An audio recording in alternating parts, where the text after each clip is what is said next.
მე ვარ ბეკო პოეტი, ისევ და ისევ თქვენთან მოვედი.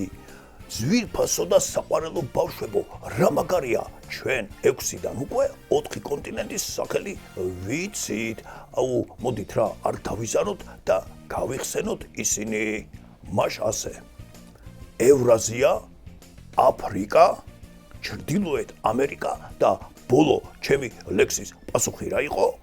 სამხრეთ ამერიკა, რა თქმა უნდა, სამხრეთ ამერიკა. ახლა კი კიდევ ერთი ლექსი და მეხუთე კონტინენტი უნდა გამოვიცნოთ. ერთი წუთით მინიშნება ხომ და მოგცეთ და იცოდე დავფიქრდები.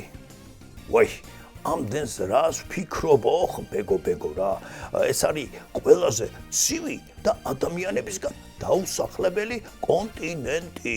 იქ მხოლოდ მეცნიერები იმყოფებიან, აი, თავიანთი ექსპერიმენტები რომ ჩაატარონ.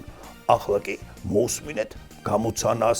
ამ ლექსში კონტინენტის სახელი მექნება გამოტოვებული. მაშ ასე. ის 12 თვის მანძილზე დაფარული არის თოვლით. სელაპები, პინგვინები, იმდენია რომ ვერ მოთვლით.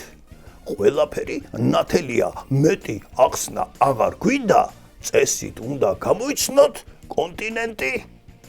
აი ეს სიტყვა თქვენ უნდა გამოიცნოთ, მე კიდე წავედი, წავედი კი არა, გავიკეცი. იცით როგორი აღფრთოვანებული ვარ, მხოლოდ ერთ კონტინენტზე დამჭა ლექსი დასაწერი. აბა კარგად.